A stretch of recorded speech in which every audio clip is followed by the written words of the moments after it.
Tales of Myth and Mayhem tell stories for mature audiences. Listener discretion is advised. Please look after yourself.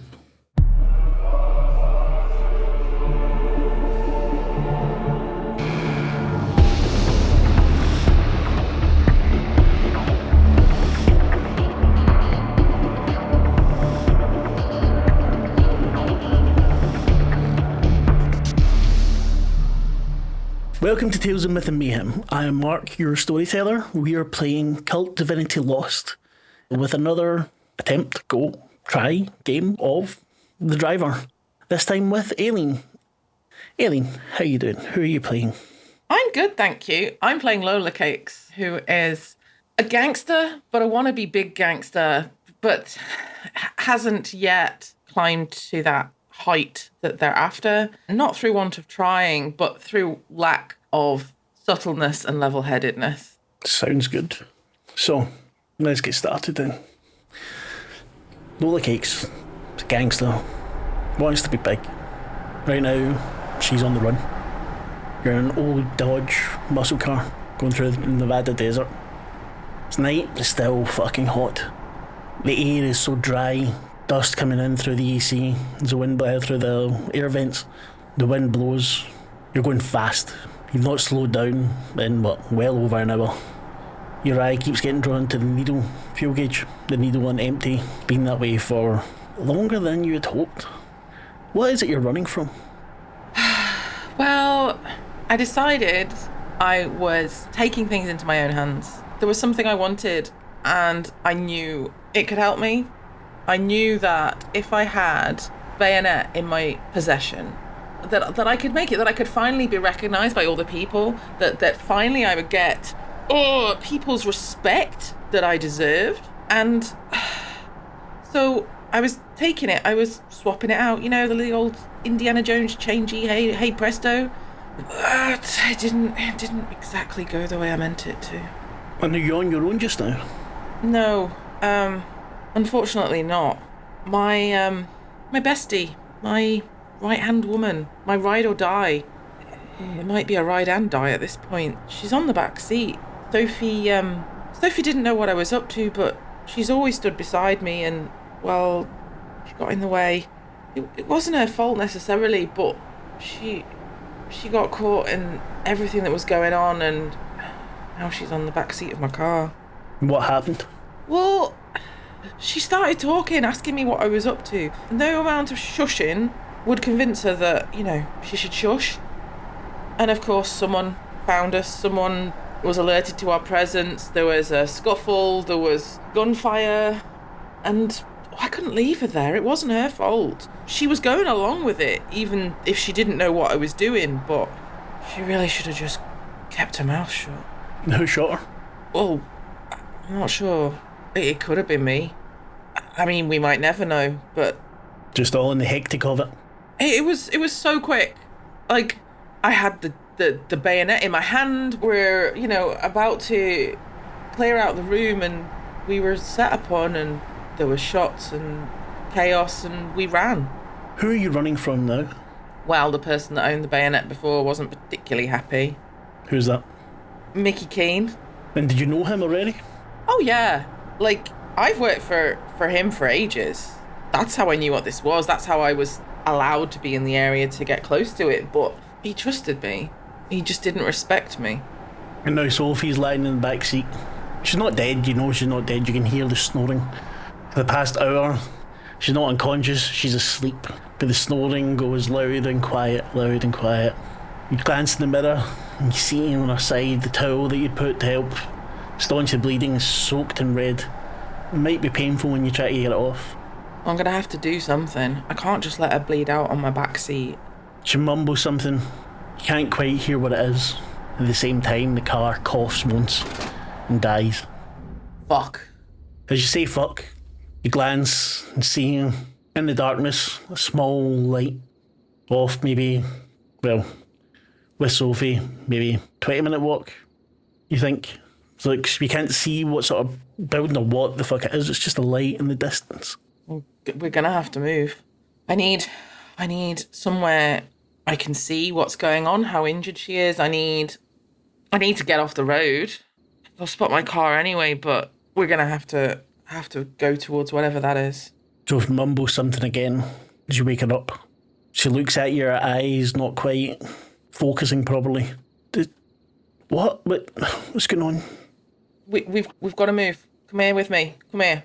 Get out the car. We have to keep moving. We'll get you some help. We'll get you some painkillers. We'll get you some treatment. Yeah. I'll be okay. Are you okay? Yeah. I'm fine. We've just got to move. She sits up. She winces. Doesn't say anything. Her hand clutches at the towel. You get out into the dry, warm air. You start making your way. Slow going. Sophie doesn't say much of anything. As you get closer, you see what looks like a hotel out in the middle of nowhere. It's just off the road. There's a couple of small, succulent bushes. A small gravel path. You see a sign for a hotel. It's one of the old hand-painted ones. Little white sign hanging below it with vacancies. There's a light on in one of the rooms on the ground floor. You and Sophie make your way up. She pulls a jacket in front of the bloody towel, which you've not really wanted to look under yet. Where's the bayonet? That is firmly in my pocket. When I swapped it out in the case, I threw it straight into my pocket. All wrapped up in something. Mm-hmm. It's wrapped up in a dark red leather hide type piece of material. You feel it weighing so comfortably heavy in your pocket as you climb up the steps. Wood creaks.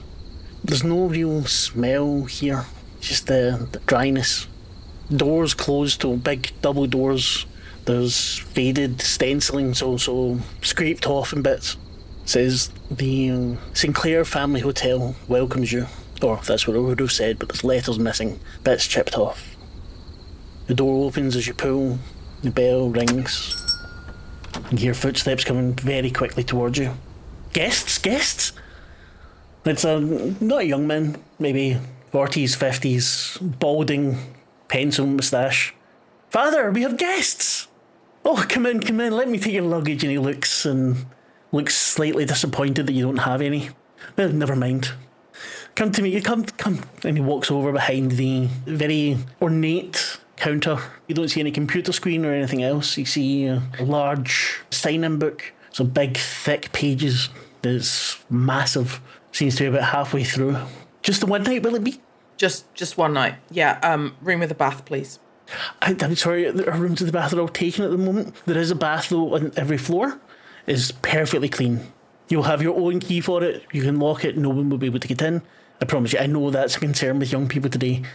Please, don't worry about it. Anyway, how rude of me to... I'm Jeffrey Sinclair. Welcome to our family hotel. What brings you so far out into... I would say the middle of nowhere, but Father doesn't like it when I say that. Just passing through. Just a little bit of car trouble. We'll sort it in the morning. It's fine. I'm covered. So yeah, just passing through. Just one night, please. Of course. Looks you both over. Would that be 2 rooms or 1? And he winks. No, just the one's fine. Twin beds be nice though. Oh, of course. Wouldn't want to be improper now, would we? And he brings out 2 keys for the 1 room. You're up on the 2nd floor, end of the hall, right beside the bathroom. I made sure of that. If you need anything, there's a line directly down. Unfortunately, we don't have any long-distance service at the moment. The lines going out of the house are down, and you know what they're like out here. They never come to fix anything. Okay, and the lift? We don't have a lift. I'm sorry. Do you need? You don't have any luggage? You can have a little sit in at the top of the floor. There's a lovely little divan. You can sit there and have a look at some of the art. No, it's fine. Thank you. I have to go check on Father, but I'll come up to you in half an hour to make sure everything's okay. I'll knock very quietly, and if you happen to be sleeping, you won't even hear it, I promise. Thank you. Okay. You get your keys, they point you the way you need to go. The carpet is very threadbare, thin. There is art lining the walls, lots and lots of art, some of it in gaudy frames, some very simply put. You don't really have time to look at all of it just now, but it's a lot. He waits until you're on the stairs and then disappears into the room with the light on. I'm coming, Father. and walks in. Well, I'm going to help Sophie up the stairs. Second floor, of course. It would never, ever be straightforward, would it? Nah, why? Be boring. The top of the first flight of stairs, the banister has a kind of gilded edge to it, and with your hand on it, it feels very warm to the touch. You hear creaking down the corridor. It goes off to the left and to the right. You're creaking down the corridor, but there's no lights there. As you move on, the warmth stays until you're on the steps, going up to the second floor. The banister's cold. It's wood, but it seems like metal. It's such a shock difference. Sophie coughs a little bit and wipes at her mouth. I'm just gonna give her a little hunch up and come on, we're nearly there. Let's get to the room and we can lie you down and have a look. Each step seems like it takes forever now. Sophie's leaning more heavily on you. Her breathing's a little bit ragged. She's still not crying out or anything, but you hear her whisper something under her breath, or mutter something under her breath, rather. You get to the top of the stairs. What was... Nothing was nothing. Just, you need to lie down. There's one of those light switches that's on like a timer. You see there's a very dull light there. You can see along to the end of the corridor. You need to flick the switch and you hear it begin to tick, tick, tick, tick, tick. There are 3 doors on either side, down the right corridor, and one door at the very end, which you can see again from this tattered lettering that's the bathroom. Well, I'm going to go for the room first. The door opens, the turn of the key. The room smells as if it's not been opened in years. That musty smell, that spare room that no one ever went in at your grandmother's house. There's 2 single beds, both well made, almost in military precision. There's the side table on each. There's no television. There are very heavy curtains that open out into the desert. You can see your car, just as a smudge of darkness in the distance. Sophie lies on the bed. Why did you do it? Do you see how they treat me? Do you see how they treat us? You need this as much as I do. I need it like I need a hole in my side. Well, apparently we've got both of them now, but come on, let's have a look. You peel it back, you pull the t-shirt that she was wearing off as well, and she bites back a scream as the scab rips off. Dried skin. You see this uneven hole. It doesn't look like it's come out the back. Ooh, okay. Is it still bleeding? It is slightly now that the scab's been ripped, but everything is all crusted. And there's a sweetly sick smell coming from it. Always a good sign. Okay. I'm gonna look around and see, like, is there a towel or something that I can put underneath? There's a cupboard there with a stack of towels, a couple of bathrobes, all monogrammed SFH. Well, I guess we'll always know where these came from. Just 1 second. What, you're making me a towel thief too? She laughs. I mean, let's face it, couldn't get much worse. Come here. And I'll like push her to the side a little to wrap it underneath, double check in the back to see if it's gone all the way through, and then letting her rest back down.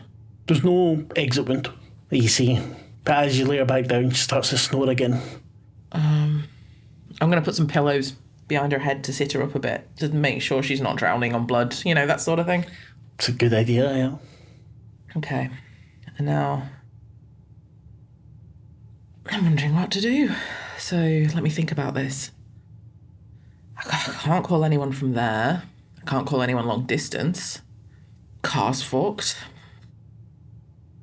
All right, I'm going to take one of the towels to the bathroom and wet it so that I can come back and clean around the area. Just to, just for appearances, just to feel like I'm doing something. I mean, if she's not bleeding that bad, but I don't know what I can do, and I've just got to think. So I'm just going to come back and give her some attention for what it's worth. You open the door into the hallway. It's dark, but you're right beside the bathroom. You have your key for it. Clicks open. It's a very simple key.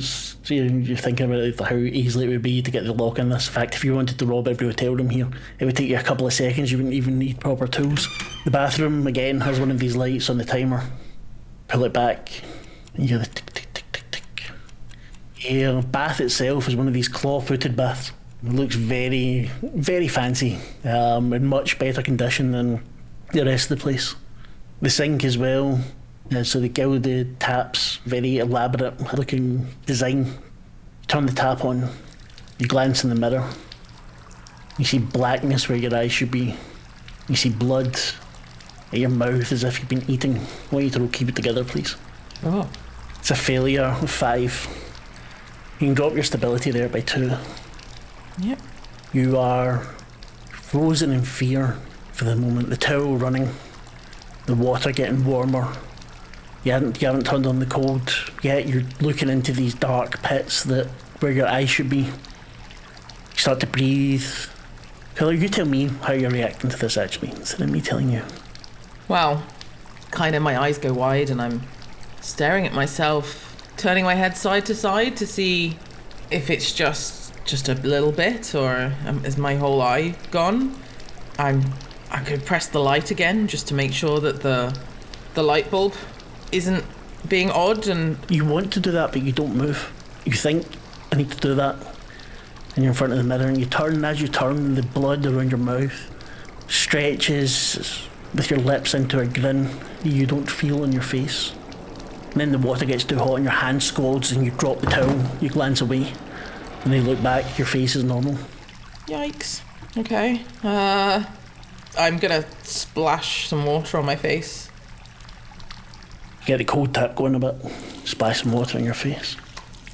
You must be tired. I mean, you've been driving now for hours, you had all the excitement earlier on, fuck, you're lucky you didn't get shot.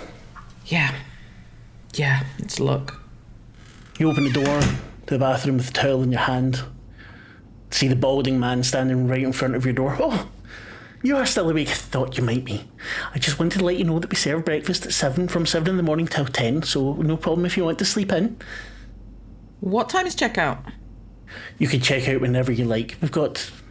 There's other guests are more long term, so there's absolutely no rush for it. We don't have anyone booked for tomorrow. If someone was to come in, I'm sure I can find another place for them. And, do you think the phone lines will work tomorrow? I sincerely hope so. It's been 2 days now. They were meant to come and fix them today. Well, not come and fix them. They need to fix them a little bit down the line. It's about 2 miles down the road. You can go see it if you want. I mean, it's a bit dark, but the lines are cut. Something happened. Maybe the storm the other day. No, sure, I believe you. Maybe we could have reservations, but no one can get through. I don't tell Father these things. He would get upset. Yeah, probably best no. I believe you. I'm sure the lines are down, cut. Yeah. Look, yeah, fingers crossed. So, thank you. We probably won't make breakfast, not big eaters. Thank you. Yeah. No problem at all. You just look after yourselves. Your friend was looking a little bit pale. The rest will do you good. Again, no problem about getting up late. It's absolutely fine. You can check out whenever you like. Thank you. You're welcome. And he turns. As he steps away, you hear, "You fucking traitorous bitch." Sorry, what was that? Sorry? He turns to you. I said, have a good night. I need to get a couple of hours sleep. I don't need much, but the beauty sleep, Yeah, I raise an eyebrow. Sure, night. Good night. He walks off. You can hear the ticking of the light. You open your door again. Sophie's still lying there. It's dark though. You left the light on, you're sure? Thought I had. Yeah, I'll turn that back on. The light flicks on. Sophie's spread-eagled. Her stomach's cut open. Her chest spread. Roll keep it together, please. Yeah. Success. 15. You blink away just like you did in the bathroom. And she's lying. There's more blood. She seems to have opened something again. But she's not cut open. She's not. Everything's getting to you, so too much. I slap myself across the face a little bit. Just fuck. The light goes out. I'm turning that light back on as many times as I need to. That light is staying the fuck on. The light goes back on. You hear the electricity. You hear the kind of hum and buzz of it. Yeah. It seems stronger than before. The light seems a little bit brighter, a little bit harsher. I'm going to go over, check Sophie. She's snoring again, muttering things in her sleep. Well, I guess that's better than the alternative. You hear her whisper, "Mickey." No, we don't need him. We don't need him. He used you. Clean the wound a little bit. As you say, they used you, she moans and tries to turn around. The stab of pain wakes her up. Oh, Lola, what are you doing? Everything okay? Yeah, we're fine. Look, just get some rest. Get some rest. It's us now. We've got each other. We'll be fine. Okay, get some sleep. I'll be good in the morning. We'll be good to go. We'll be fine. If there's a hotel here, there must be a garage or something nearby. We'll get some gas and we'll be on our way. Don't worry. Yeah, absolutely. I've got you. I will never leave you behind. She digs around. Says, oh, fuck, I was lying in this, and takes her phone out and puts it on the bedside table. I'm going to have a look. Has it got charge? Has it got a signal? It's charged, but no signal. Okay. All right. I'm gonna sit in the cook chair in the corner, and wait till she falls asleep before I even think about going down. I don't know. I didn't like what I saw earlier. I could really do with the sleep, but she's got to sleep first. And she does. Doesn't take her long. She's snoring away, talking in her sleep almost constantly, but nothing really. Again, at one point you hear the name Lola. Then you hear muffins at some point. It's lots of different things coming out. Lola Muffins, my cousin. I am gonna see if I can have a quick look through her phone. Okay. I just wanna check the messages. I wanna make sure she's not told anyone where we are. You check the phone. You know the code. It's your birthday. You open up her messages. See several there from Mickey. What time? Are you sure she doesn't know? Are you sure it's the BNX she wants? Can't believe she'd do that to me. Then a dick pic. And then... Well, she doesn't seem to be replying to any of these. Well, she must have deleted her messages. A message comes in while you're holding it. It vibrates softly in your hand. You see a bar there and then gone. It's a voice message. I'm going to listen to it. Oh, well, I guess she's all in with me now. He's never going to believe anything she says if he's already decided. Phone stays silent. The voice message plays again suddenly. Fucking traitorous bitch, you killed her. No other message had come. Well, who's dead now? Someone must have died. Fuck. Okay. All right, we knew this was a possibility. It's fine. I deserve this. I've worked all my fucking life to get their respect, and I'm gonna fucking get it. What's so special about the bayonet? I'm not entirely sure. I've heard rumours that it can bend people to your will, that it can turn water into wine. I don't know, I've heard like 50 different stories about this. But the way that Mickey guarded it, the way that it was displayed, there's got to be some truth. You wouldn't do all that if it was just a piece of metal. You wouldn't defend it the way you did if it was just a piece of metal. Where is it now? I hope it's in my pocket. Did you take your jacket off while you were going to the bathroom, or? Not in the bathroom. I put it on my bed when we got back in the room, when I came back in, so that I was comfortable sitting curled up on this seat. I've pulled my feet up off the floor and my knees into my chest. You hear a shout from outside your room. You're not sure if it's pain or fear. I jump up and make sure the door is locked. The door is locked. I'm making sure, though, again. No, I mean, Jeff, you're just... And again. The light goes out. Fuck's sake! The light is staying on. You hear what sounds like a mortar shell. Sort of like from the movies, that somewhere in the distance. You hear shots, but not like shots you heard earlier. You hear people moaning and screaming. Roll keep it together again, please. It's a 7. It's a failure. I'd like you to roll see through the illusion, please. Oh, I'd really rather not. What'd you get? I got a 17. I got a success. Definition of success may vary. You're hearing this. All of it. And it's not stopping. You're hearing moans, you're hearing shouts, you're hearing people speaking German, you're hearing people speaking English. You're hearing cover. The light is out, and there's a brightness on your bed. You see the bayonet. It's glowing through the leather, through the covering. And you need to see it. You need to hold it. Yeah, I'll go and unwrap it from the leather. You unwrap it slowly. You can smell the faint metal tinge of blood. You see the blade is soaked in it. The sounds are gone. The light's back on. The bayonet isn't glowing anymore. I'm going to use that wet towel and just wipe it off. Just, even if there's nothing there, I'm wiping it. That was fucked up. You go to pick up the towel and you see Sophie. Sophie's now covered in stab wounds. I fall backwards, nearly falling over to get away, and there's a knock at your door. I'm ignoring it. Again, insistent. No. He said he'd leave us if we didn't answer.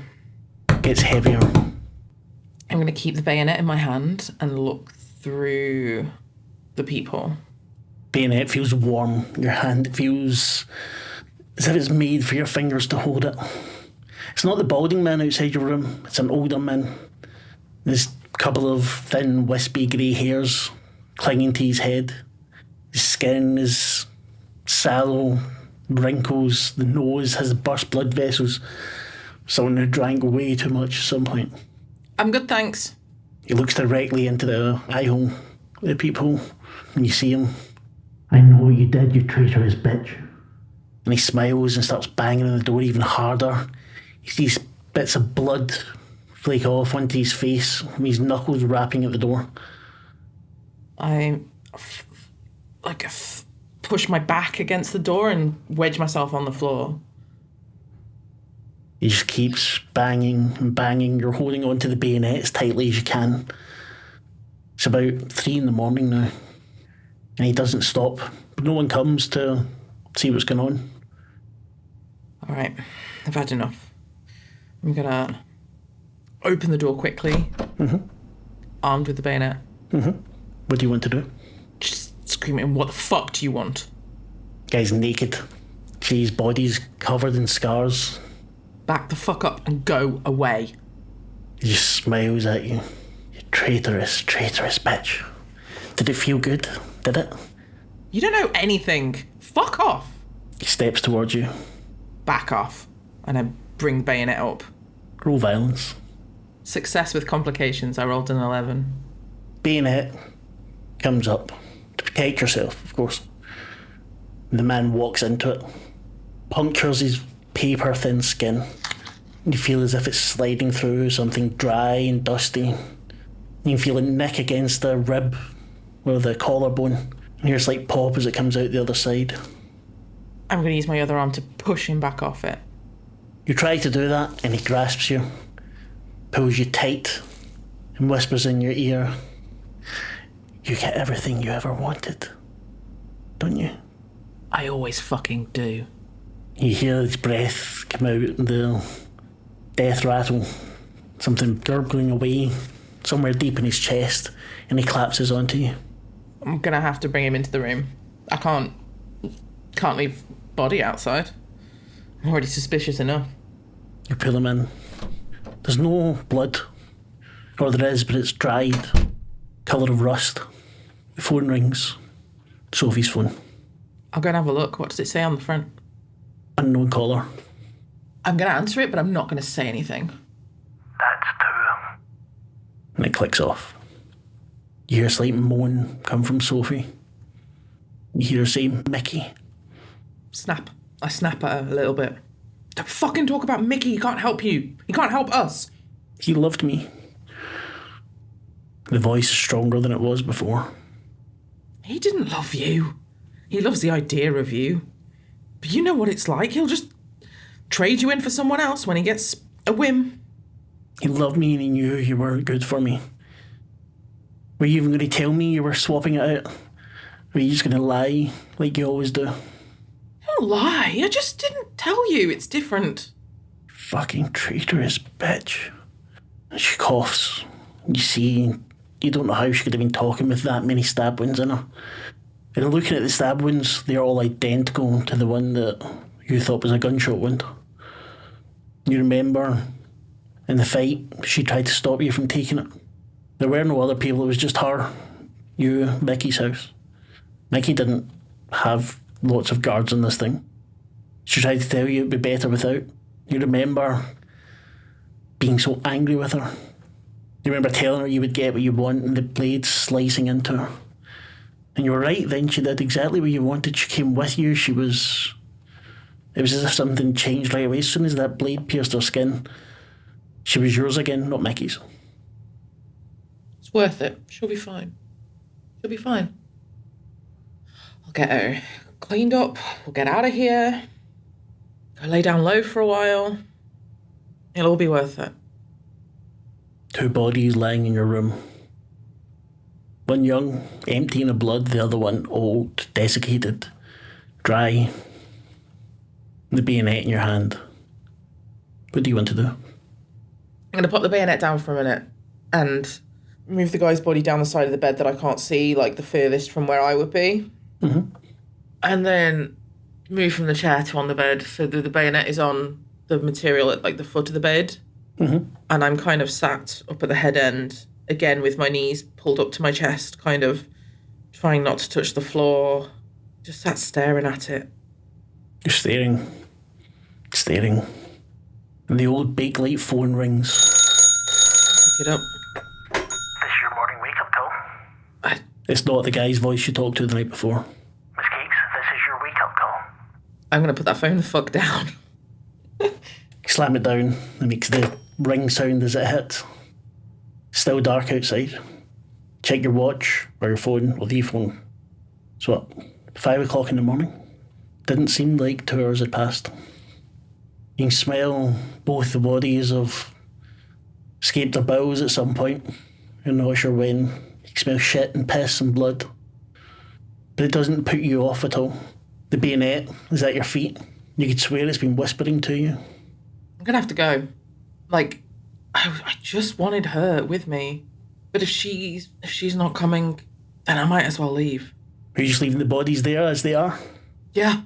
Doing anything else would take time. He said there was no wake-up call. He said there was no, he said there would be, but that wasn't him. He said there was no checkout time, so that should buy me enough time to get away from here. So what exactly are you doing now? Grab the bayonet, put it back in my pocket, wrapped up. Kiss Sophie gently on the head and leave, turning the light off as quietly as I can. You turn the light off behind you. Close the door, the click of the lock. Turn the light in the hall, and again that tick, tick, tick, tick, time running out. For the first time you notice the artwork. You see Sophie's face, you see Mickey's face, you see your face all over the place. And various scenes from art history, some gaudy, some explicit, some actually well done. Stop and look at one of them, just stood there dumbfounded as I look at the one that I saw first, and then I spot the others. What does it look like? What do you see in the one you see first? This one looks like an old Renaissance painting.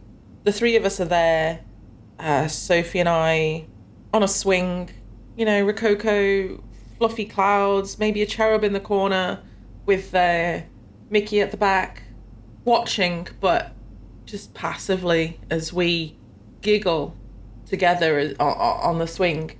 This one, you wouldn't notice anything weird about it other than the fact that it's our faces. But then the next one, it's got the bacon about it. It's smeared.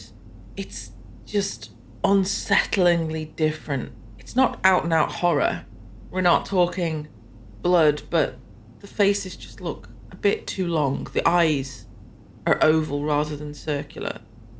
Everything is screaming. And as I look further down the corridor, they get worse. To straight out Dante's Inferno levels of torture and grimness. As you're walking, you walk much further than 3 doors. You're not at the stairs yet. And there's more paintings and they're leading on and on. Gonna walk a bit faster, that kind of half run. The little walk you do when someone's letting you across a crossing and you're like, oh yeah, thanks, man. But I don't want to make too much noise. It's just that kind of, I need to be faster, but I can't run. Someone will hear me. When you move faster, the light ticks faster. It's been on for longer than you thought it should have been. As you said, the paintings become more and more grotesque. Your form taking more and more grotesque forms. Each of the fingers becomes a blade, a bayonet. You see them piercing your friend. You see them piercing into Mickey. You see them doing unspeakable acts to both of them. And then in front of you is Mr. Sinclair, holding another towel draped over his arm. His thinning hair, pencil moustache. You have the bayonet in your hand. Are you leaving so soon? My father really wanted to meet you. Did he drop by? I just pushed past him. I don't have time. I don't have time for this nonsense. Roll violence, please. Success, 15. You push, and he falls to the floor. You hear the whine in his voice. You can't do that to me. This is my establishment. I'll be telling father on you. Keep going. He doesn't matter. Who's he? The pictures become videos. You see them going longer. Things becoming more and more depraved. More people from your past can now be seen in it. People that you fucked over. People that you left behind. People that got in your way when you were wanting power. They shouldn't have got in the way. The old man starts to turn up. The pictures too. Bayonet is warm again, still in your hand. You're pushing through, and you are actually pushing through something now as you move. You're not sure what it is. It feels warm to the touch. You hear behind you the whiny voice of the man. If you go that way, you'll never come back. I don't want to come back. What would I come back for? You see Sophie's face in front of you, hanging there. Kind of turns, and you see it's her skin, the skin of her face, hanging from two threads. Just for a moment, it looked like it was her face. Then Mickey's face, then the old man's, then other people's. You're now walking through a maze or a room filled with these hanging sheets of skin, all of which look human at some point, and then gruesome the next. Gonna get really frustrated now. Like, this is beyond. I start swinging wildly, like, at the air as I run, just as if you would clearing bush with a machete. Yeah, you feel the bayonet rip into the skin. Sometimes it just tears through like paper, other times it's like really hitting into something and it thunks and you feel the wetness slide out over your hand. But the bayonet never slips out. It becomes more and more, and there seems to be people now in front of you and you're still lashing out, cutting through them. Roll see through the illusion, please. Success with complications at a 10. So the GM chooses one. It says something senses you, the illusion tears around you. Say something senses you, and you feel footsteps coming towards you.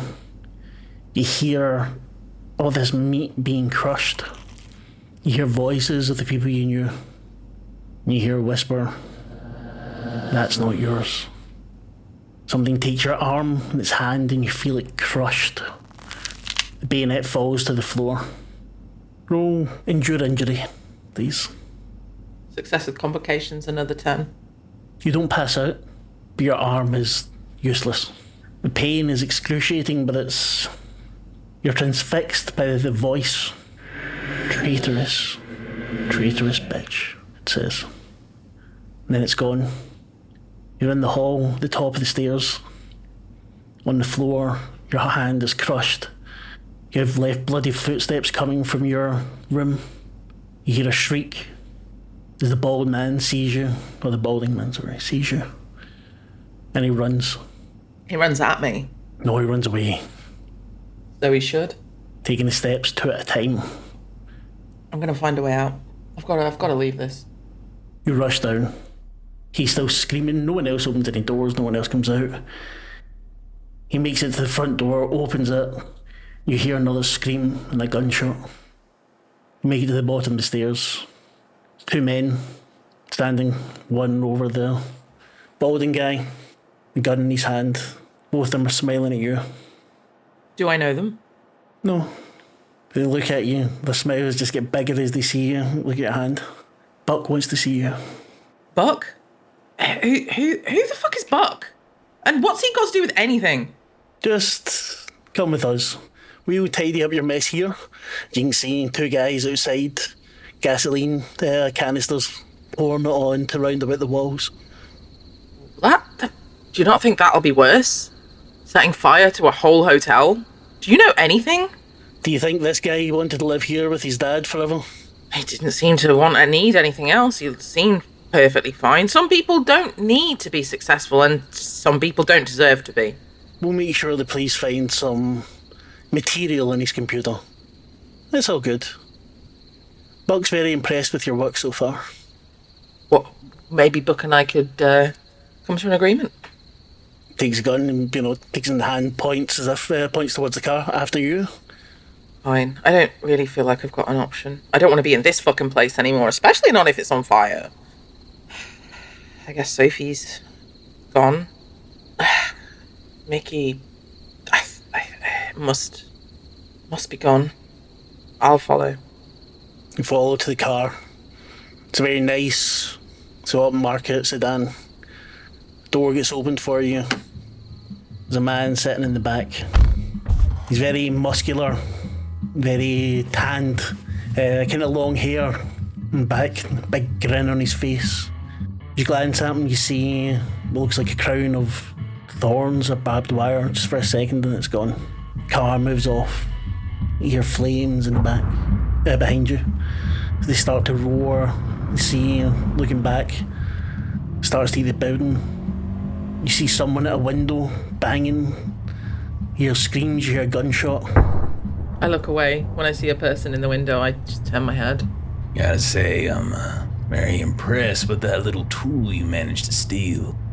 My name's Buck. And he puts his hand out, and it's his right hand going for your ruined hand.